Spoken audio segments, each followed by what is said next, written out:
home here. Hi, Joe. I thought you were Ann Wright. Oh, You thought you was Ann who? good to see you. Who do you think you were? And now I'm proposing a new campaign that the American people have to know the harm that the U.S. claims Annabella Montez caused the U.S. Yeah. What was that harm? It was revealing in advance the nasty stuff we were going to do to Cuba. Yeah, I know. America's not a nice place. It was founded on slavery and pain. The United States was founded on slavery. This whole country is like slavery and taking people's land by killing them. So what would you do with a magic wand? I don't know. I don't know how I'd make it better. There's so many crazy, hungry people. No, not really, but you know, peripherally, I didn't get it. Well, Just we're both from uptown, you know. you're white, you're wearing glasses, aura, you have blonde hair, so you all look alike. What would you do with a magic wand? I would make magic, I guess. A magic wand. At the Unitarian Church Peace Act just had that we're fighting. Maybe they could come and talk about it there. What time is it? It's 5 to 7. You look like a granddaughter. Hey, how are you doing? Great. Yeah. You look great. I like your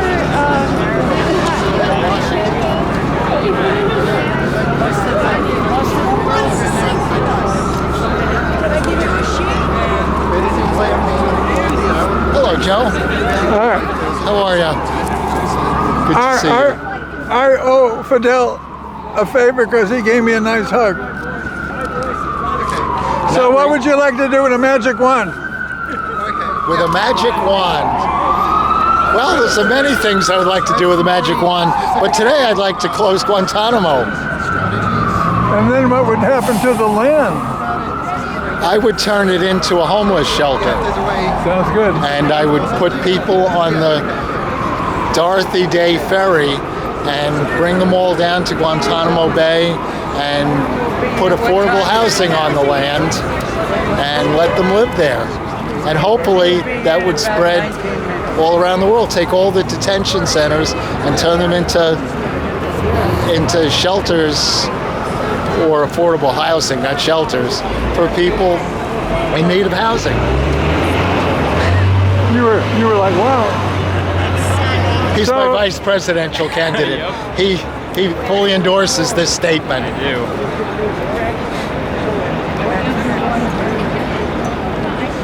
So if you can get me a magic wand, Joe Friendly, I would appreciate it. Besides detention centers, what are the different places we could resurrect, redo?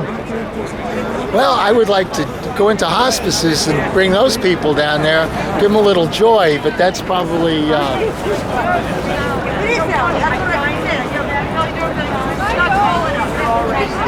prisons, certainly up for consideration. Schools. You know, when it comes to prisons, if it please the court, I think we should reconsider the whole game. It's like I agree, punishment for crime, punishment for... but it's such a touchy... Hello.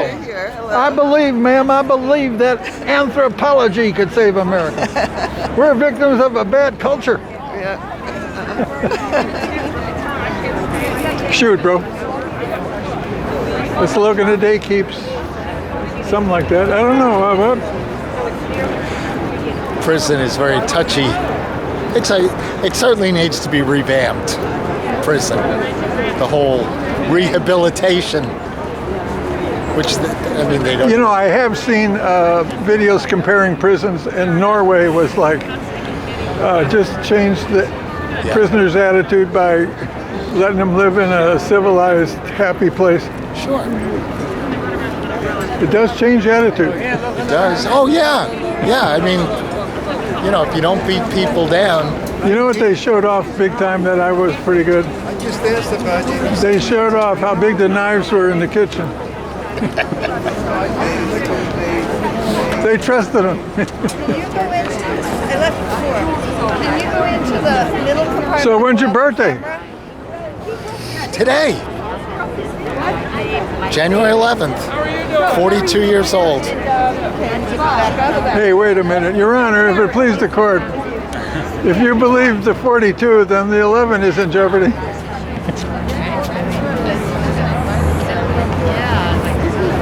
It's somebody's birthday today and somebody's 40. I speak for everybody.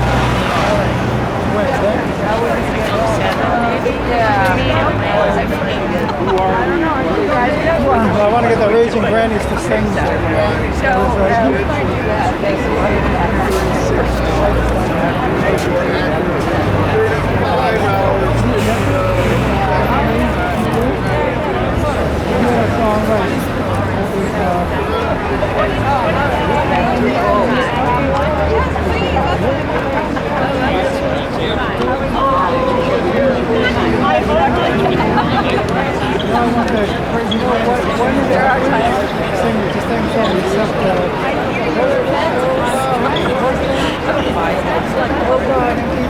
Friendly's in front of you.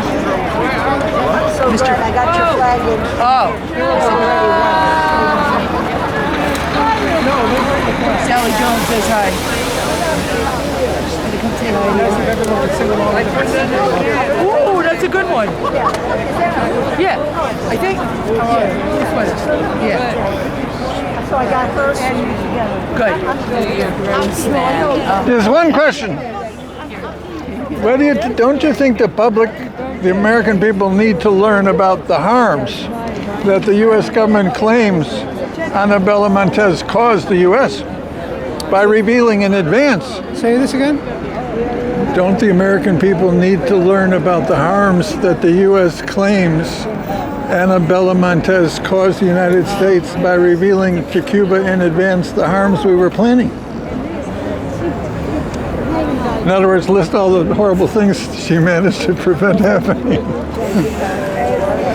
I don't know. Who is the woman that you named? She just got out of prison after 20 years, the spy for Cuba.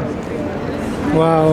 Haven't even heard of it. Oh, she was a high up in charge of intelligence for the U.S. And she was managed for years to sneak in information into Cuba, so they had the better part of the bargain when the U.S. was planning terrorism. Oh my God. Oh, She just got out. Yeah, about a week ago. Anna completely unaware Montez of it. is one way they spell it. Just they skip her middle name, Montes, Anna Montez. But her middle name is what? B-E-L. I forgot. Bellum, I think. Anna Bellum Montez. Okay, when's your birthday? I forgot. Oops, sorry. Oh, November 9th. the 9th of January? November 9th. November, okay. Oh, Did you trim your beard? Did you trim your beard? No. You did?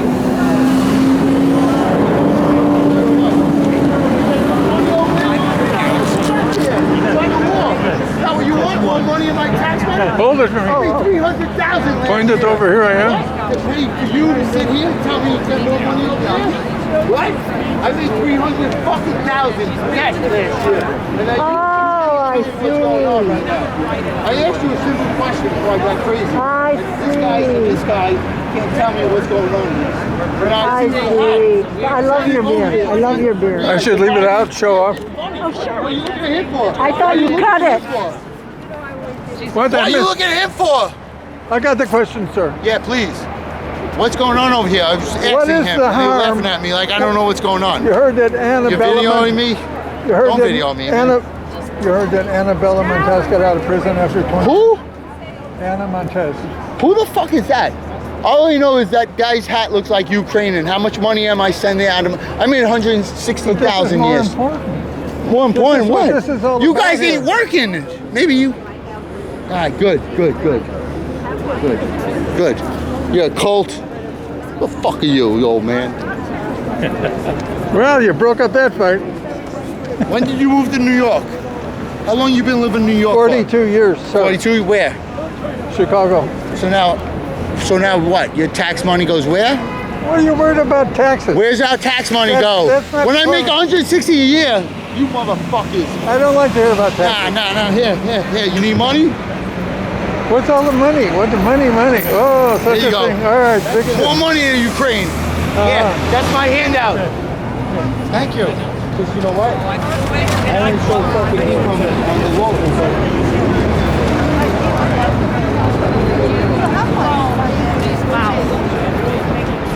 Uh-oh. Sorry.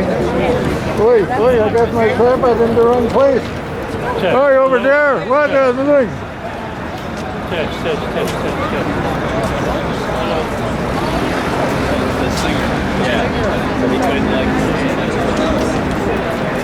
Can you think of any good jokes? What's up? Can you think of any good jokes? No, just bad ones. That's a good thing.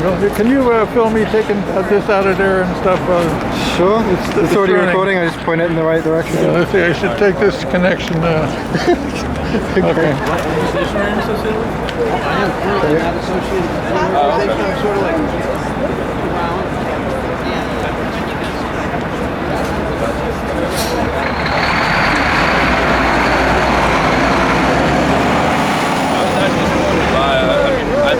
I'm associated with people swarming in New York City, so we're doing this part first. protests on Saturday. See where they at with the microphones and everything?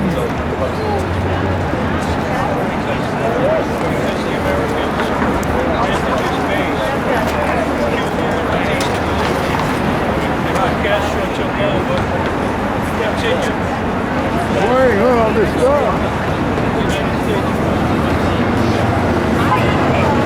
Is there anything in particular I should be filming? Me. Just you? Okay.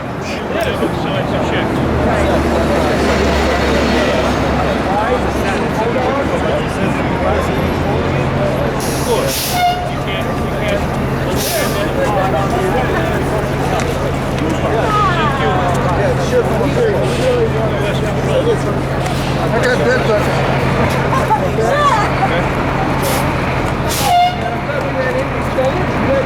I got bed bugs.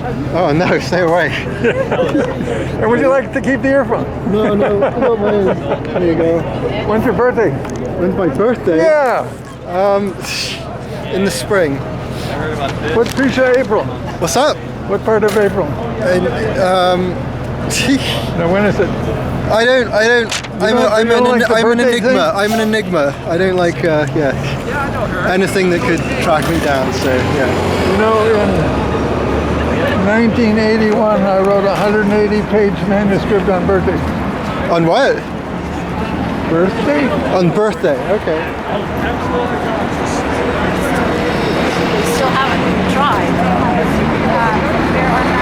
They're not starting until 4:30. So I think we should just do it as a guerrilla theater. Okay, let me just mention it to them.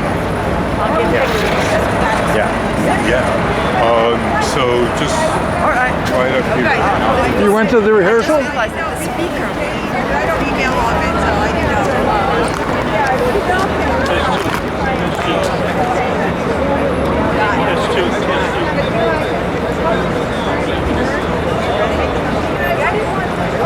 I look at bits and pieces. I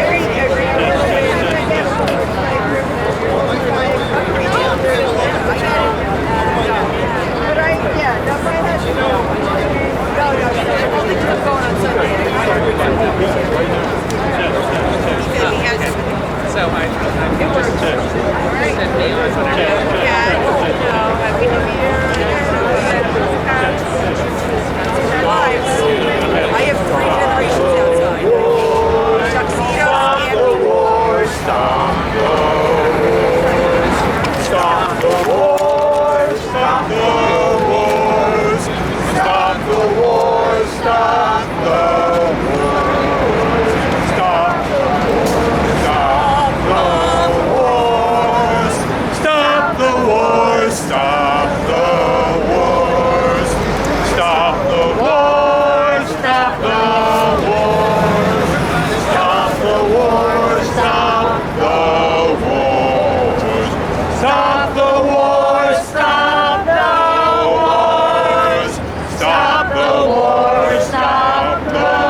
Stop the war! Stop the war!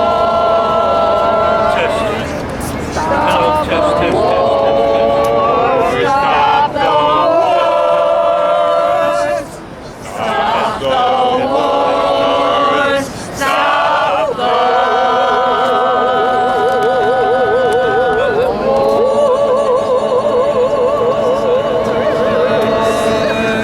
Clap, clap, clap, clap, clap.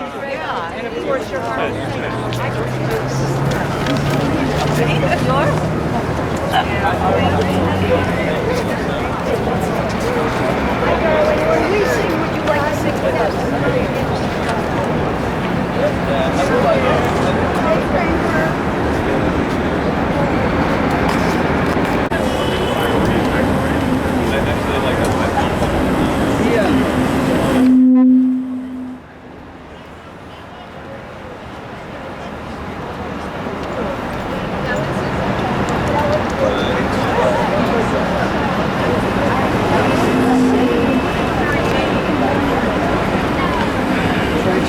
Test. Hello. Test. Test. Yes. We're here today because it is unbelievably 21 years since the Bush-Cheney regime set up a prison outside the law in Cuba known as Guantanamo, where they locked up 779 men over these 20-some years. For what reason? To show the rest of the world that they were in charge and could hold people with no charges, no redress, no due process for all of these years. And indeed, 35 men are still in Guantanamo. Many, many people around the world have those men in their hearts, and we do too. Many, many people in the United States think Guantanamo is so yesterday. Is it even still open? Didn't they close it? I thought Obama closed it. Wait a minute. Biden says he's going to close it. What the heck is going on? It's 21 years, and we are demanding that prison, that torture camp set up by the United States be closed immediately, and that those men who are still held without charge, who were tortured, receive justice, and that all those men who were freed and thrown around the world in all directions without support, most importantly, without even a damn apology for what was done to them, being held with no charges. We are out here today to say they deserve the support and the justice they never received. And we're not just demanding it from the government.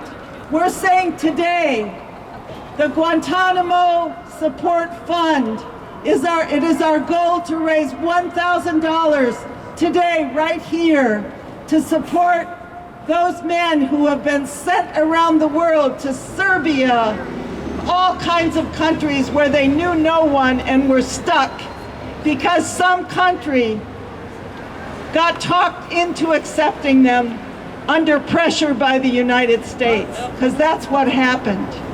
There are so many stories, and we have people here today to show these stories.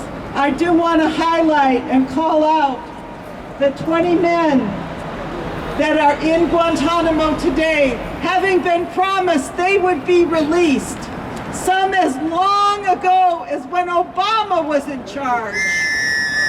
They're still there.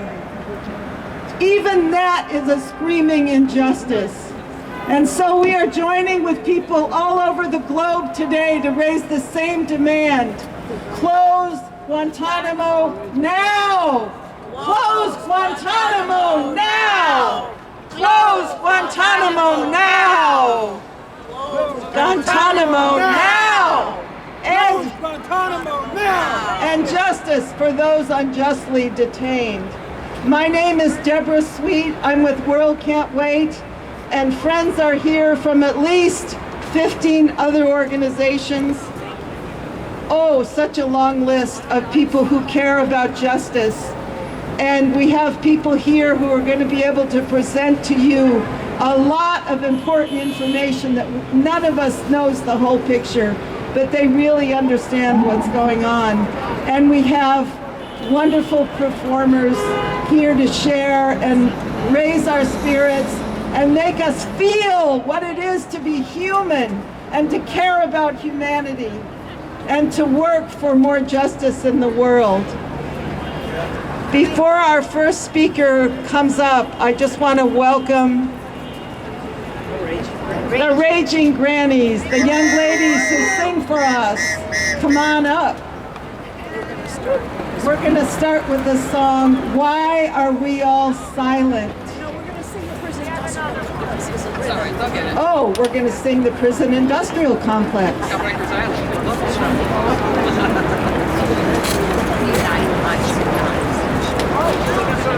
Live mics? Yes, they are. Grannies? Come on, come on, come on, come on.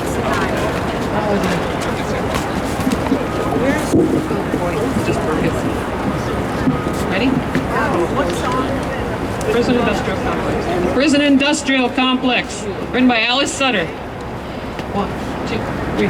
From the halls of Rikers Island to Guantanamo's SA Special Housing Unit, we are locking down the people. We can make some room for you. Folks of color, Muslims, immigrants, now more activists are next. We keep our corporations rich, the prison industrial complex. We can cage you without charges like Guantanamo detainees. No parole for political prisoners who stood up for what you believe. We round up hard-working immigrants and we send them far away. And we trump up terrorist charges to lock up Muslims every day. We send city kids to upstate jails, friends and family far away. We can beat them when we're in the mood, make them work for crappy pay. Oh, we raid the homes of activists, hope to throw them in the pen. But we'll keep big bankers free and rich so they can rob you once again. From the cells of Rikers Island to Guantanamo's SHU, we are locking down the people. We can make some room for you. Folks of color, Muslims, immigrants, now more activists are next. We keep our corporations rich, the prison industrial complex. A word from our corporate sponsors. Thank you. Thank you. Thank you. We're the Raging Grannies of New York City. Run away, run away. Are we going to sing another song? No, just next time. Oh. So with the Raging Grannies, I think the rage part is more key than the granny part. And I appreciate that. Again, Guantanamo was opened 21 years ago today during the U.S. War on Terror, which many of us call the War of Terror, producing 4 million casualties across the Middle East. And yes, Many thousands of people in the U.S. suffered very directly from this war as well, either with grievous injuries, long-lasting complications from serving in the war on terror and death. And it's all a war crime. But this torture and this refinement of learning how to torture was a real contribution of the Bush-Cheney regime, and further developed actually by the last 3 presidents, because they failed to address it and stop it. I'm going to call up a New York City attorney who many of you know as the force behind the Talking Dog blog.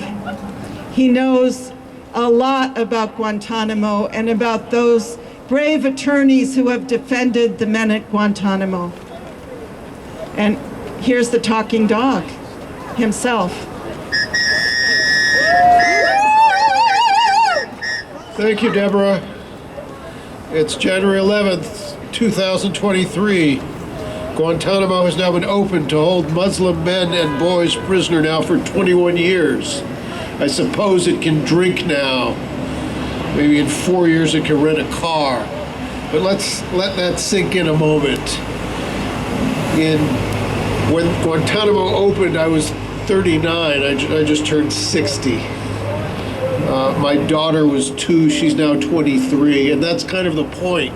An entire generation has grown up not knowing a world without Guantanamo. You can do your own math.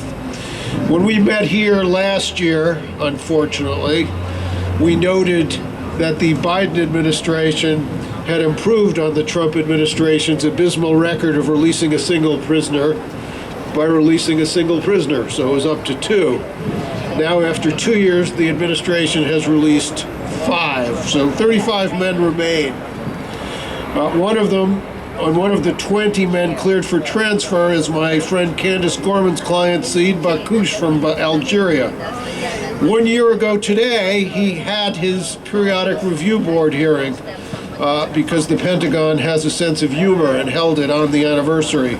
He was cleared for release, which seems to mean a great deal because he's still there with no particular assurance of when or whether he or any of the other 34 men held at Guantanamo will be released. Even if he is sent home or to a third country, he or the other prisoners will be subjected to restrictions on their movement and activities that former detainee Mansour Adaifi called Guantanamo 2.0. Almost all the rest are subject to never-ending. So those are the 20 prisoners cleared for transfer. Most of the rest are subject to military commissions that were designed to find them guilty. Kangaroo courts that have failed to bring anyone to justice in an effort to get around the United States foray into torturing prisoners and then trying to use tortured confessions as evidence. The commissions process has been an epic fail. On this day a year ago, a working group of legal experts at the University of Pennsylvania, led by my law school classmate, Harvey Rishikoff, former convening authority, the official responsible for military commissions, issued a group of 13 recommendations to close Guantanamo. That list looked very similar to a group of recommendations made by our friends Tom Wilner and Andy Worthington. Of course, it's been 14 years since my college classmate Barack Obama issued an executive order calling for Guantanamo's closure. Guantanamo, however, still seems to be open. Tom Wilner's college classmate, George W. Bush, said that he intended to close Guantanamo, but it still appears to be open. Unfortunately, I hate to break this, but thus far it seems that the only president who's dealt with Guantanamo honestly has been Donald Trump, who said that he actually intended to keep it open forever. The others, unfortunately, their words didn't exactly match their deeds, and it's still open. To his credit, as I said, the Biden administration has released 5 people. It's appointed officials responsible for closing. It's cleared prisoners for release. But despite that, we're still here. Guantanamo remains open because it fits neatly into the context of the American military project. We are holding human war trophies, and we are holding them because they are members of a group, Muslims, that are easily demonized after decades of priming for Islamophobia. So, despite what Barack said, this is not who we are. It appears that this is exactly who we are. At this point, appealing to the empire on its own terms, because Guantanamo is useful for potential terrorists as a symbol, because it is contrary to our values, or because it's outrageously expensive. It costs hundreds of millions of dollars a year to house 35 men at this point, but we keep saying it.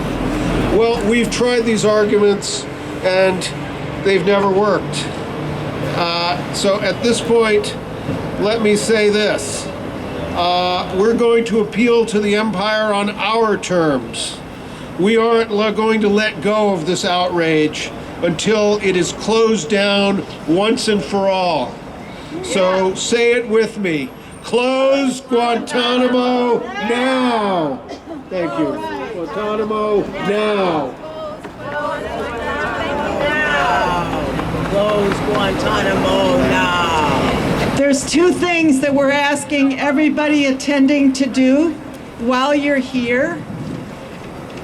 There's a poster that's going around the world, the number of days that Guantanamo has been open.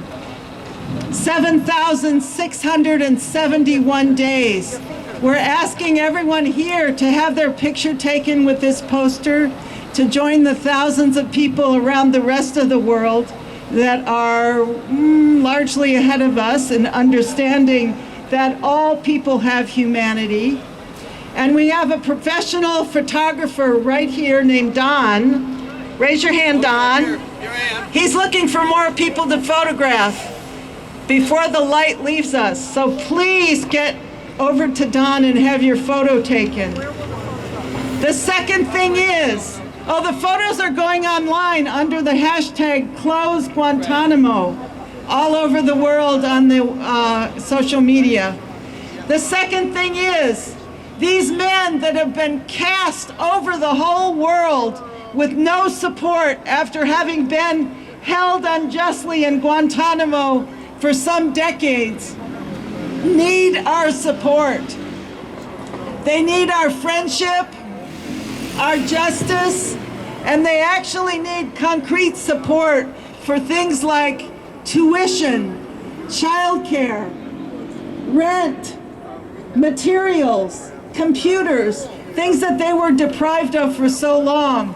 So we want to raise $1,000 today right here for the Guantanamo Survivors Fund. Here's the QR code. You can bring cash up here to these buckets. You can find a way to give and share with other people. Thank you. Next, I'd like to bring up one of the hundreds. Let's acknowledge the hundreds of attorneys who stepped forward to defend people in Guantanamo over the years, who really did this for no money, to serve and serve humanity and fight for justice. A lot of that work was led by the Center for Constitutional Rights, who bravely fought the government to even get the right for these prisoners to have legal support. And we're very fortunate to have one of our longtime friends, Pardis Kebriai, who serves as a senior attorney at the Center for Constitutional Rights. So please welcome her. Hi, everybody. Thank you, Deborah. I'm Pardis. Like Deborah said, I'm an attorney at the Center for Constitutional Rights in New York. We're a small but strong civil rights group that have been around since the 60s, based here. We've been involved in Guantanamo since the beginning, since 2002.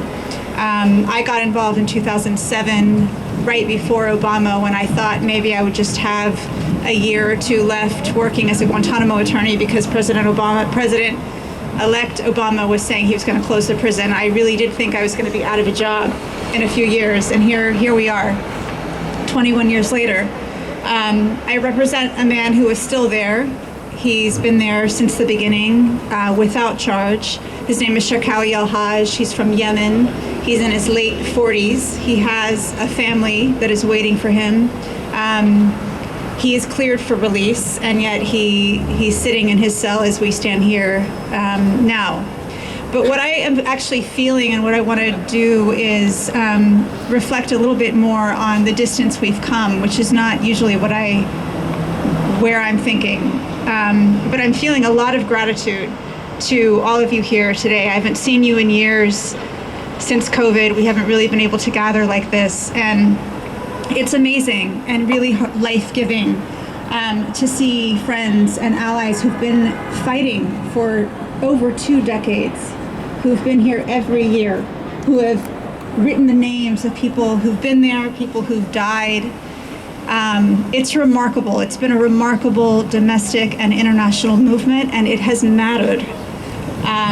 This prison held nearly 800 people at its peak. It is down to 35 people. Yes, there is a lot of work to do, and those who've been released still live in a kind of prison, many of them, because they are without family, they're without support, they're without treatment. There's been no accountability, and that's why you should donate to this fund. But that said, it is remarkable that we're down to 35 people. That is not the way prisons usually go. So I just want to acknowledge that and thank you for that. And thank you from Sharkawi and our clients and the men who are still inside and who've been released. Your presence and your energy has mattered. And I think the biggest challenge for us now is to keep at it, to keep our faith, our hope, our anger, our outrage, our passion, and to keep at this for what is left. So thank you, just thank you. What is left is, we are on the same page with the administration. They want to close the prison.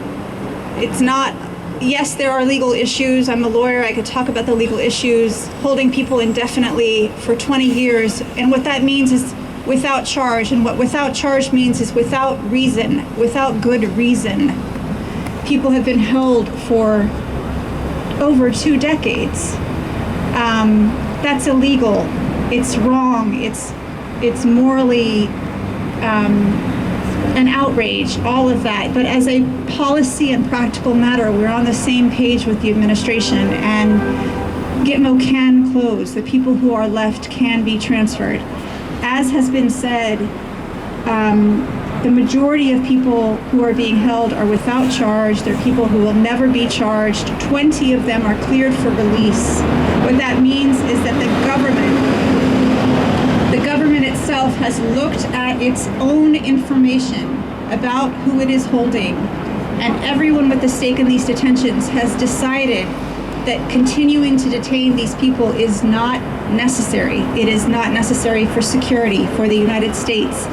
They can be released, and it's a matter of finding countries for them to go to.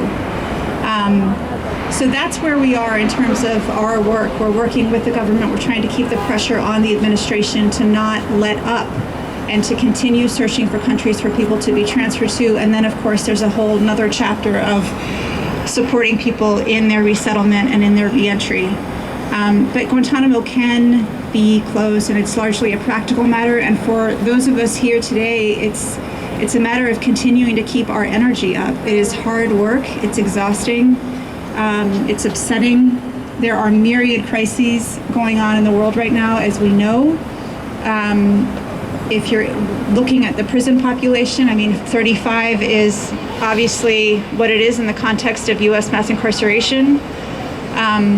But this would be one less source of pain on the map of the world if it were to close. It should be closed, it has to close, and we can and will get there. So thank you again, and I hope not to see you next year.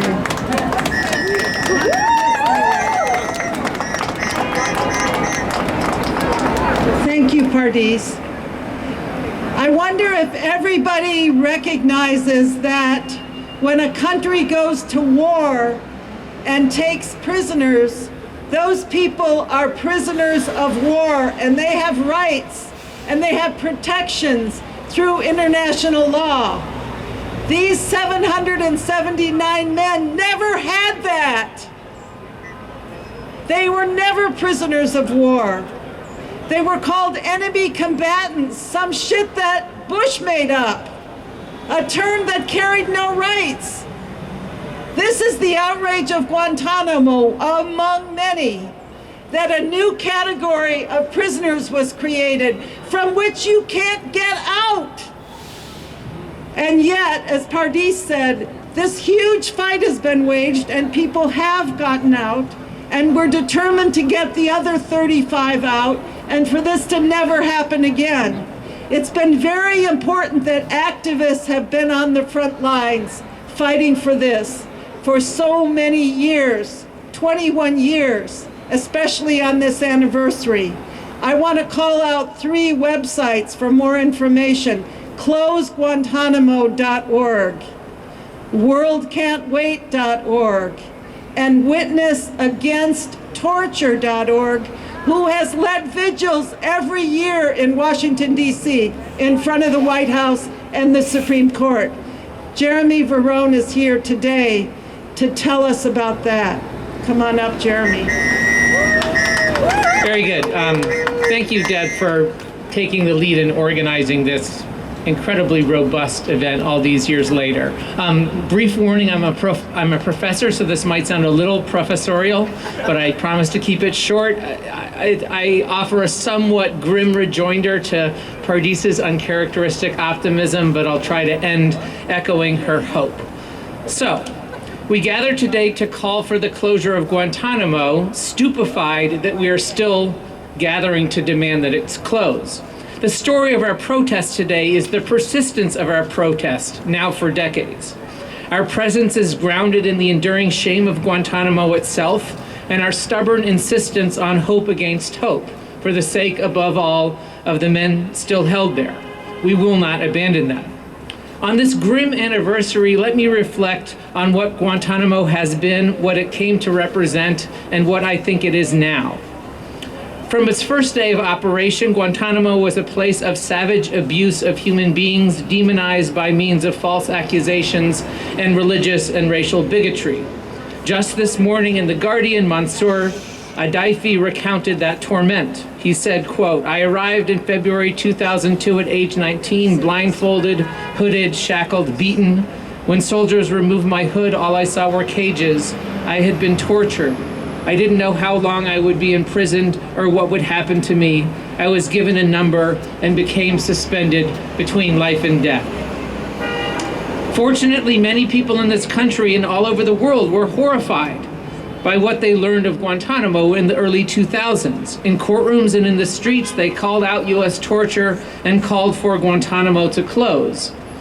Witness Against Torture formed in 2005 at the height of the War on Terror, when 25 Americans went to Cuba to pray and protest outside the U.S. naval base. Their conscience was called by the extreme threats to life and dignity at the prison. But their action was also based on a strategic assumption that closing Guantanamo was a winnable issue, indeed the low-hanging fruit among the demands of a mass anti-war movement arrayed against a warmongering but faltering president. The lawlessness and immorality were so egregious, the condemnation all over the world was so severe. Surely the courts, public opinion, geopolitical pressure would reel America back from this darkest pocket of the dark side. Thereafter, much of the work was to make the detained men subjects before the law, entitled to due process and able to win their release by challenging their detention. Guantanamo, in short, was assailed as a terrible but reversible excess of the worst of the War on Terror. That campaigning achieved apparent victory when Obama, on day one, promised to close the prison. But he abandoned his own pledge. Courts clawed back hard-won rights while some in Congress demagogued the issue. Broken laws, broken lives, broken promises was our signature slogan for the Obama era. Only by the tenacious resistance of the detained men and their global advocates was the population of the prison brought down. Surviving Obama's tenure, Guantanamo was now a symbol of feckless capitulation, shameful liberal tolerance of the intolerable, and the enduring power of the national security state to defy or gerrymander the law. Guantanamo, thank God, never quite captured Trump's dark imagination, and his threats to fill the prison anew never materialized. Largely forgotten, Guantanamo was nonetheless a shadowy echo of all things Trump. The demonization of the foreign, dark-skinned other, wanton lawlessness, deliberate cruelty, lies big and small, and the deep assault on purported American values. People of good conscience worked mainly to defend U.S. society institutions from the assaults often visited by the United States on foreign peoples. So what is Guantanamo now, 2 years into another liberal presidency, with the goal of closing it as once again the official policy? As we have heard, a meaningful yet pitiful 5 men have been released, while the remaining men continue to endure petty cruelties at the prison. We know all the alleged reasons, that it's hard to find countries to take the men, that Congress still stands in the way, that the politics remain fraught. We reject all these reasons as excuses. We can imagine other explanations, that bureaucratic inertia has set in. Budgets, careers, appropriations bills, procedures tied to Guantanamo are hard to dislodge. But all this explains far too little. Guantanamo ultimately endures, I think, as the chronic and festering immorality of the American empire, incapable of reckoning with its own cruelties and hypocrisies. Schiff and Raskin and Cheney and even Biden on a good day so eloquently talk about accountability, the sanctity and indivisibility of the rule of law, the need to treat the least and the most of us equally in an effort to save American democracy and the American soul. But their passion for justice drowns somewhere off the coast of Florida, far short of Guantanamo's shores. The demand for democracy and dignity and rights for some mythical conception of us somehow accepts continued misery and disenfranchisement of them, the alleged monsters of a bygone era whose fate is easiest to ignore, even as it may occasionally, on days like this, when it's in the media again, prick the conscience. The U.S. hasn't closed Gitmo. Perhaps it can't close Guantanamo because it cannot or will not, as it currently exists, reckons with the violence, racism, and abuse that has always been part of the American project, like Seth talked about. Closing Guantanamo, we have painfully learned, is about so much more than closing Guantanamo. It has meant confronting the totality of the American empire, its past, its future, and the lies it tells itself, which means that our work is so big and so important, and the reward of even small victories, like the release of the next prisoner from Guantanamo, are so profound. Thank you.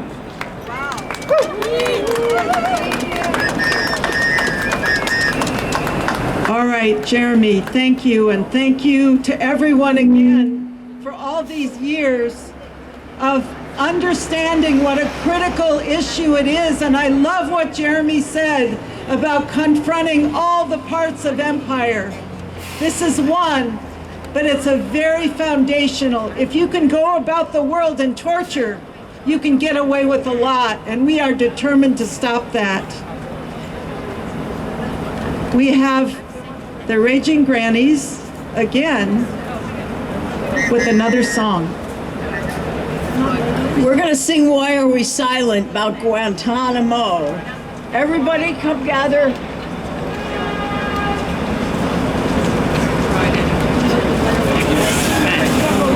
Trudy, take a mic. Hello. Here we go. Why are we silent about Guantanamo? Detention is torture, that we all know. 35 men, we must let them go.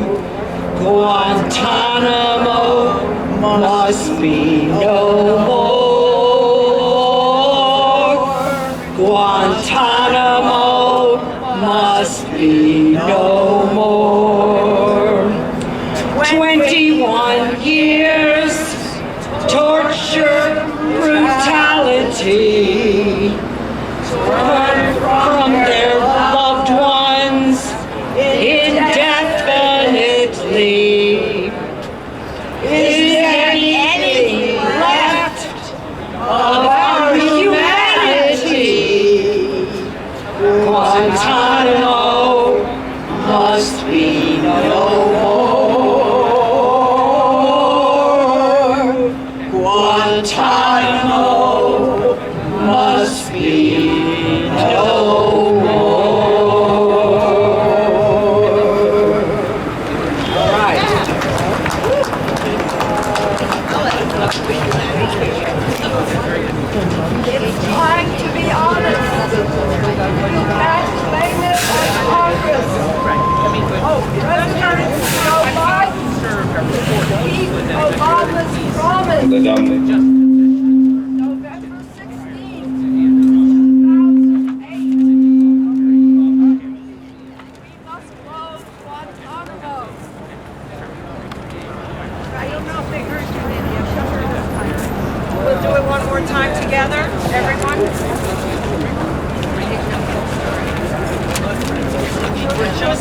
She has to.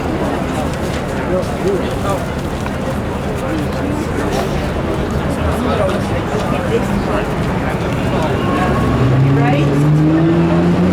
Here, you want to read it? It's time to be honest.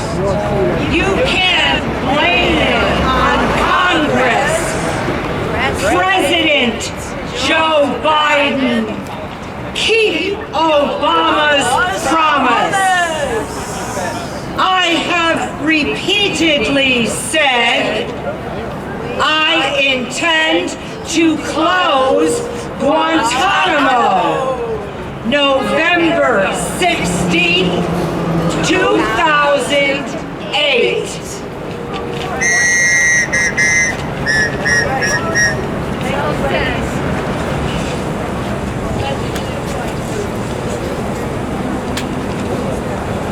For those of you just walking by, we're here because it's the 21st anniversary of the Bush-Cheney regime opening up a prison outside the law in Guantanamo, where they detained almost 800 men.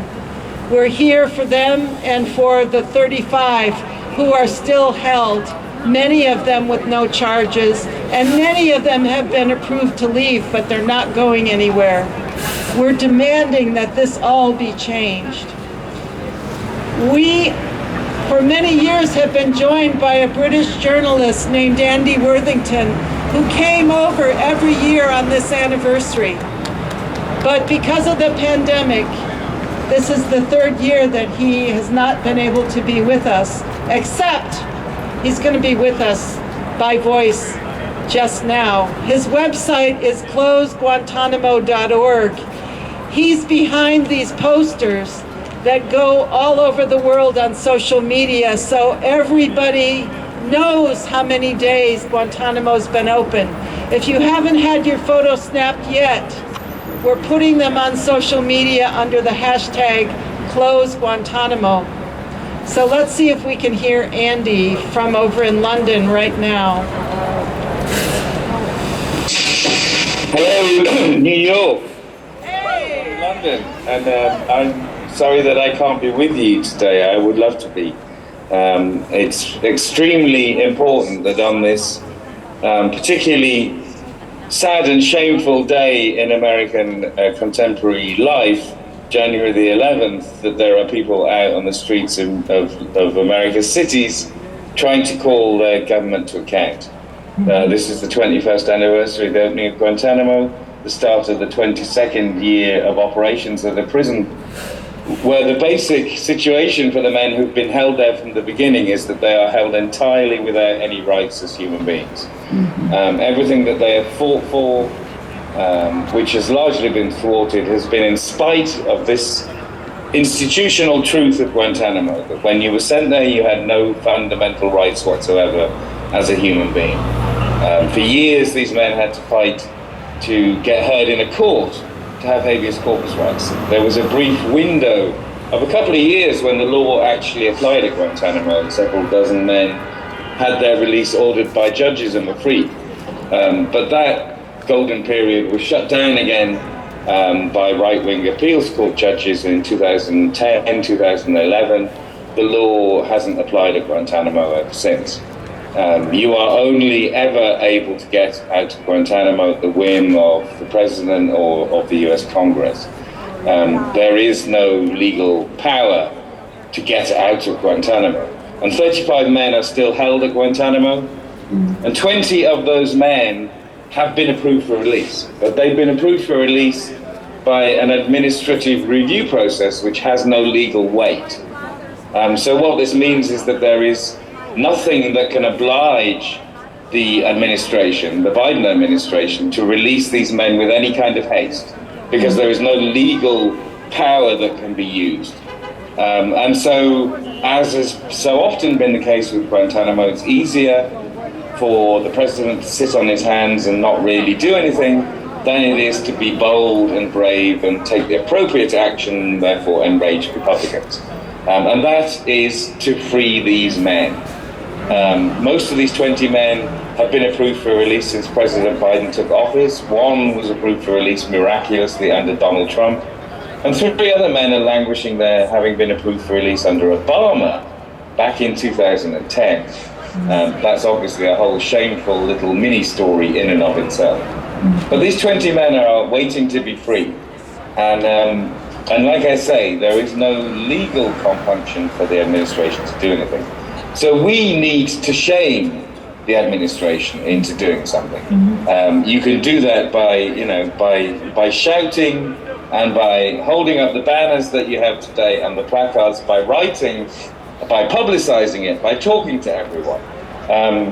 We need to do what we can to try and push the Biden administration to release these men, because it's absolutely unforgivable that a government says to you, after years and years of being held without charge or trial, we no longer want to hold you. You are now free to go, and then doesn't actually release you. So that needs resolving. And the other thing, of course, is that when these men are finally freed, we're looking at a prison that holds less than 15 people, where it still costs $500 million a year to keep that prison running.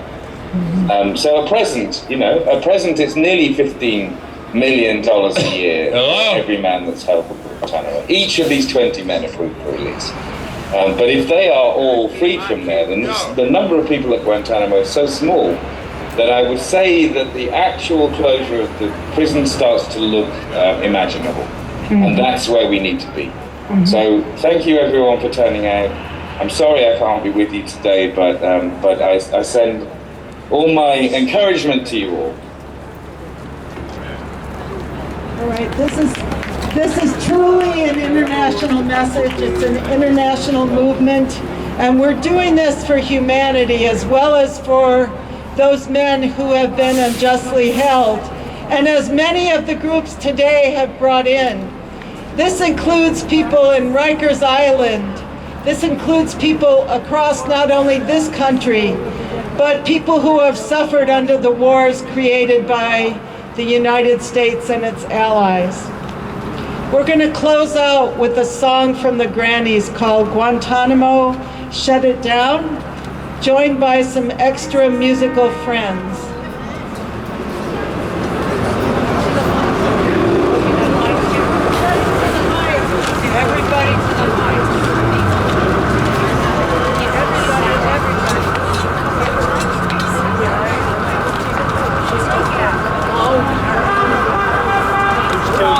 You ready?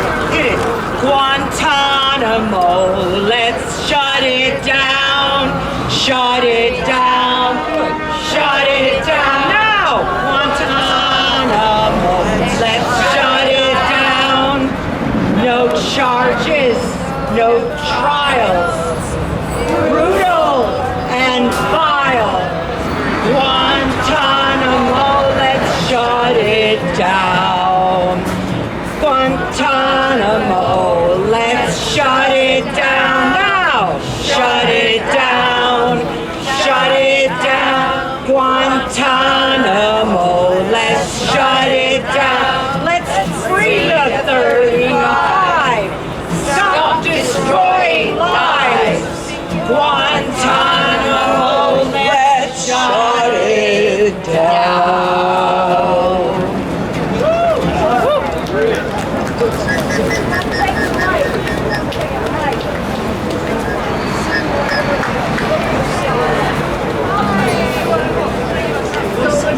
It's a song of hope. On a Monday, give me the gift of love. On Tuesday, give me grace from above. On Wednesday, tell me to have more faith. On Thursday, give me a little more grace. On Friday, get down on my knees and pray. On Saturday, tell me what to say. On Sunday, give me the power divine, just to let my little light shine. This little light of mine, I'm gonna let it shine. This little light of mine, I'm gonna let it shine. This little light of mine, I'm gonna let it shine. Let it shine, let it shine, and all the time. Down in Guantanamo, we're gonna make it shine. Down in Guantanamo, we're gonna make it shine. Down in Guantanamo, we're gonna make it shine. Make it shine, make it shine all the time. For our brothers and sisters in Washington, down in Washington, we're gonna make it shine.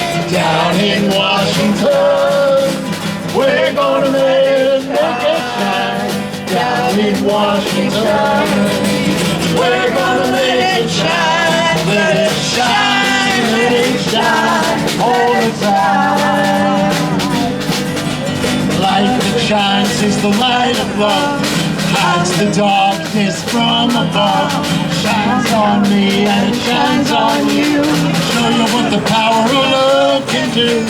Shine your light far and near. Shine your light bright and clear. In every dark corner that I find, I'm gonna make my little light shine. Everybody, this little light of mine, I'm gonna let it shine.